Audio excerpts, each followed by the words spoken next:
प्रिय भक्तों, आपको बता दें कि काली माता को पापियों का संहार करने वाली माता के रूप में जाना जाता है। हिंदू धर्म की मान्यताओं के अनुसार काली माता का पूजन एवं मंत्रों का जाप या श्रवण करने से भक्तों के जीवन में सभी प्रकार के दुखों का अंत होता है। यदि आप भी किसी परेशानी से जूझ रहे हैं या कोई चिंता सता रही है, तो आप भी काली माता के मंत्रों का जाप या श्रवण कर सकते हैं। ज्योतिष शास्त्र में भी कई समस्याओं का समाधान बताया गया है। ज्योतिष शास्त्र में पूजा पाठ और मंत्रों का जाप या श्रवण से लेकर कई ऐसे उपाय बताए गए हैं जो आपको हर कठिनाइयों का सामना करने की शक्ति देते हैं। इन उपायों को करने से हर कार्य में सफलता हासिल होती है। मंत्रों के जाप या श्रवण के उपायों को बेहद लाभकारी बताया गया है।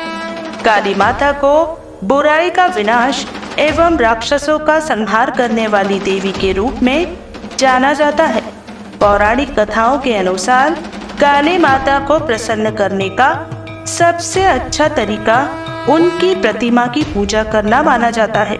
इसके अलावा आप सभी मंत्रों का जाप या श्रवण करके भी काली माता को प्रसन्न कर सकते हैं और तमाम तरह की परेशानियों से छुटकारा पा सकते हैं। तो प्रिय भक्तों, अगर आप भी अपने जीवन में सभी प्रकार के नकारात्मक शक्तियों से दूर रहना चाहते हैं, तो हमारे बताए गए मंत्र को लगातार 21 दिन तक नित्य दिन 108 बार जाप करें या मंत्र उच्चारण का श्रवण करें और गुनगुनाएं। उच्चारण पाठ को सच्ची श्रद्धा भाव से सुनते समय माँ काली का ध्यान करते हुए अपने सभी बाधाओं को दूर करने और सभी मनोकामनाओं को पूर्ण करने के लिए माँ काली से प्रार्थना करते हुए मंत्र संख्या के अनुसार मंत्र उच्चारण पाठ को पूरा अंत तक यानी पूरा 108 बार जरूर सुने। आपके जीवन में सभी प्रकार के दुष्ट शत्रुओं जैसी नकारात्मक शक्तियां दूर रखने के साथ साथ माँ काली आप सभी की मनोकामनाओं को पूर्ण जरूर करेंगी। तो भक्तों, यदि आपको ये वीडियो पसंद आए तो कृपया करके इसे लाइक, शेयर और हमारे चैनल राधे कृष्ण वैदिक को सब्सक्राइब जरूर करें। कमेंट में जय माँ काली लिखकर अपनी उपस्थिति जरूर दिखाइएगा। तो शुरू करते हैं। जय माँ काली, हर हर महादेव। माँ काली का महामंत्र इस प्रकार है।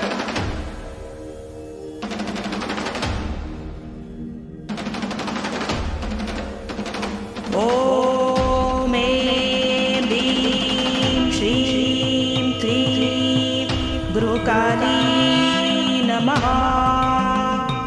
ओम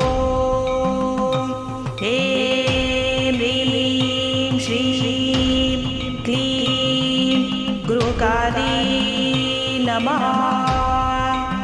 ओम ऐं ह्रीं श्रीं क्लीं गुरुकाली नमः।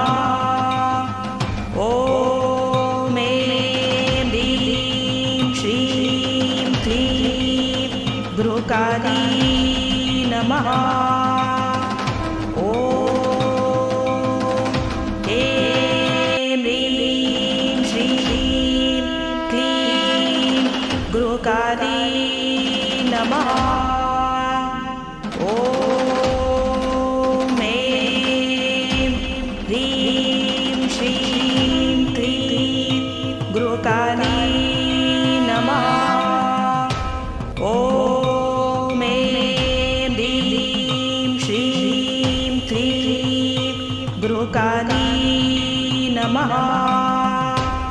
ओम ऐं ह्रीं श्रीं क्लीं गुरुकाली नमः। ओम ऐं ह्रीं श्रीं